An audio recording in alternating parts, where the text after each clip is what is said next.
నా పేరు దాగం రమేష్. అన్ఎంప్లాయీస్ కోసం, విద్యార్థుల కోసం జనరల్ నాలెడ్జ్ వీడియోను నేను యూట్యూబ్లో అప్లోడ్ చేస్తున్నాను. నా యూట్యూబ్ ఛానల్ పేరు లక్ష్మణ టీచింగ్ ఫౌండేషన్. ఈరోజు మహిళా గవర్నర్లు అనే దాని మీద కొంత ఇన్ఫర్మేషన్ ఇవ్వాలనుకుంటున్నాను. సరోజినీ నాయుడు మహిళా గవర్నర్గా అవిభక్త ఉత్తరప్రదేశ్కు ఉండేవారు. 1947 నుంచి 1949 కాలంలో ఆమె పనిచేశారు. పద్మజా నాయుడు పశ్చిమ బెంగాల్ మహిళా గవర్నర్గా 1956 నుండి 1967 వరకు పనిచేశారు. విజయలక్ష్మి పండిత్ మహారాష్ట్ర గవర్నర్గా 1962-63లో మరియు 1963లో పనిచేయడం జరిగింది. శారదా ముఖర్జీ ఆంధ్రప్రదేశ్ మరియు గుజరాత్ గవర్నర్గా పనిచేశారు.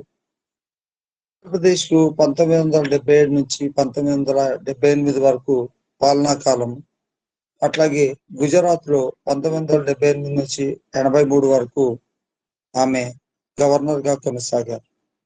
జ్యోతి వెంకటాచలం కేరళ గవర్నర్గా 1977 నుంచి 82 వరకు కొనసాగడం జరిగింది. కుముద్ బెన్ జోషి ఆంధ్రప్రదేశ్ గవర్నర్గా 1985 నుంచి 90 వరకు కొనసాగడం జరిగింది. రామ్ దులారి సిన్హా కేరళ గవర్నర్గా 1988 నుంచి 1990 వరకు కొనసాగారు. శర్లా గ్రేవాల్ మధ్యప్రదేశ్ గవర్నర్గా 1989 నుంచి 90 వరకు కొనసాగడం జరిగింది. షీలా కౌల్ హిమాచల్ ప్రదేశ్ గవర్నర్గా 1995 నుంచి 1996 వరకు కొనసాగారు. జస్టిస్ ఫాతిమా బీవి తమిళనాడు గవర్నర్గా 1997 నుంచి 99 వరకు కొనసాగారు.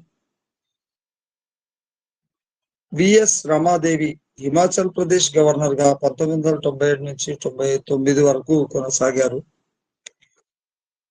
ప్రతిభా పాటిల్ రాజస్థాన్ గవర్నర్గా 2004 నుండి 2007 మధ్య కాలంలో పనిచేశారు.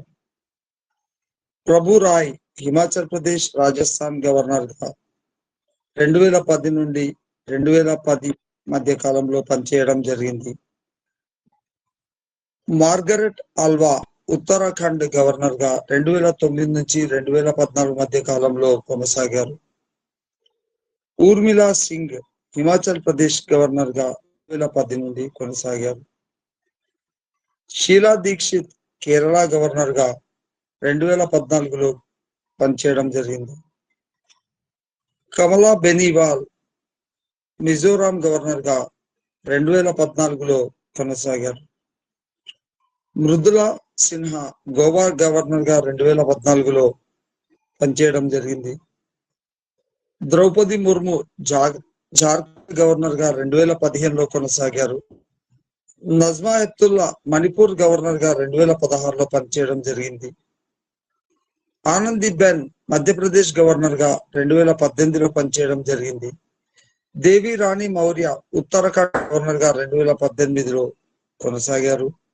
అనసూయ వికే ఛత్తీస్గఢ్ గవర్నర్గా 2019లో ఉన్నారు. తమిళసై సౌందరరాజన్ తెలంగాణ గవర్నర్గా 2019 నుండి ఉన్నారు. ఈ విధంగా కొంత మహిళా గవర్నర్ల గురించి కొంత ఇన్ఫర్మేషన్ ఇవ్వడం జరిగింది. ఇది కాంపిటేటివ్ ఎగ్జామ్స్ రాసే విద్యార్థులకు ఉపయుక్తంగా ఉంటుందని నేను అనుకుంటున్నాను. Thank you very much. నా యూట్యూబ్ ఛానల్ పేరు లక్ష్మణ టీచింగ్ ఫౌండేషన్. దాన్ని అందరు సబ్స్క్రైబ్ చేసుకొని ఇంకా కొంతమందికి షేర్ చేయగలరని కోరుతున్నాను.